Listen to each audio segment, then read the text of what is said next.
everyone. Dr. Uche back here again. Today I'm going to be talking about The Kindest Lie, The Kindest Lie by Nancy Johnson, a book I read some weeks ago. Really loved the plot, so I'm going to be telling you a little bit about it. So, The Kindest Lie is about a young couple. Ruth is married to Xavier. They're, I think, in their 30s in the book, and they happen to be married around the same time, or married and forging ahead with their lives around the same time that Barack Obama gets elected as a US president. So they're a young black couple. They live in Chicago.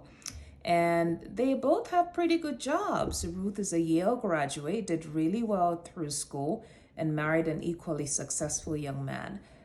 Now, it turns out that they're trying to get along like any other young couple, and they start talking about growing a family. And Xavier is very intent on having children, raising a family. But then he sort of senses that Ruth is not very interested or not very with him as far as that particular desire. And he really starts to wonder. Little did he know, now we, the reader, we get to learn about that early, that Ruth, as a teenager, had a baby when she was about 17. So she and her brother were raised by their grandmother. I think Ruth's mom had a drug habit, is what it seems like, and so she left home and abandoned them, or at least it seemed that way, in the care of their grandmother. We learned later that she wanted to take her children, but the grandparents did not want that, not feeling that she would be able to adequately take care of them. So Ruth gets raised by her grandmother in the small town called Ganton.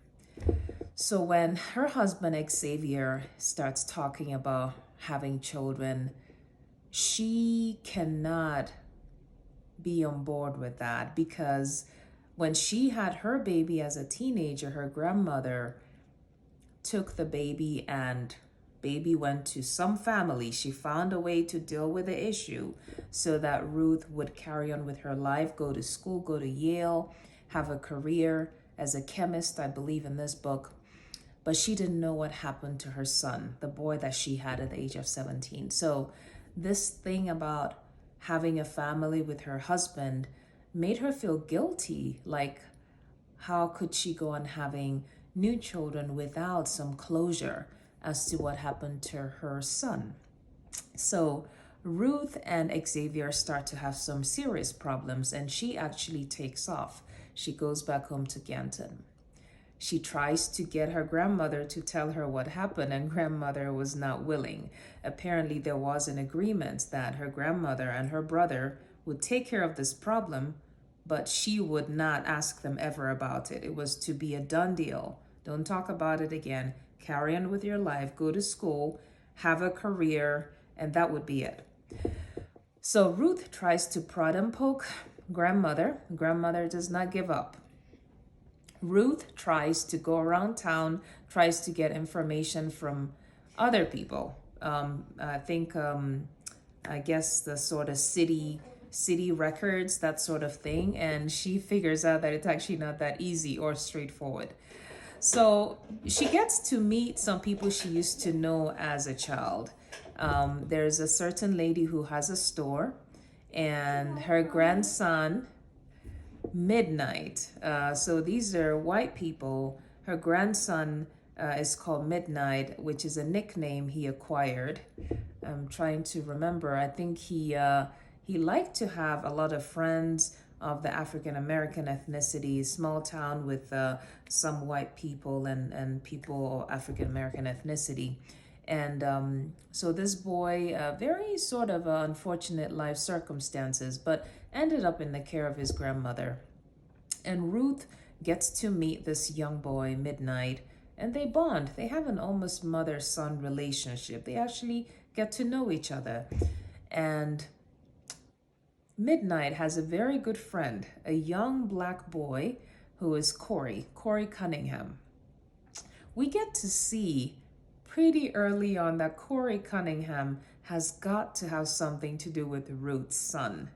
And not soon after, we get to see the reality and the truth. So somehow through midnight, Ruth actually learns the true story of who her son is, and she finds closure towards the end of the book. It's very interesting story. I loved how getting to learn that Corey actually happened to be the son that was given up for adoption at birth was made obvious to the reader.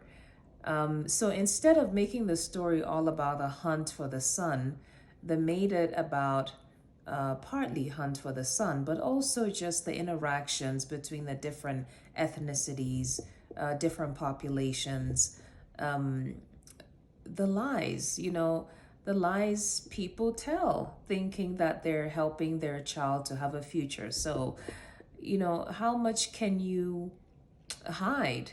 How much of a lie can you tell? How far would you go to protect your child or your grandchild from their own mistakes so that they have a better future? That's what the book is all about. I really loved that theme in the book. So are you going to read it? I hope you do, and I hope you leave a comment below, and I look forward to sharing my next read with you. Take care. Bye-bye.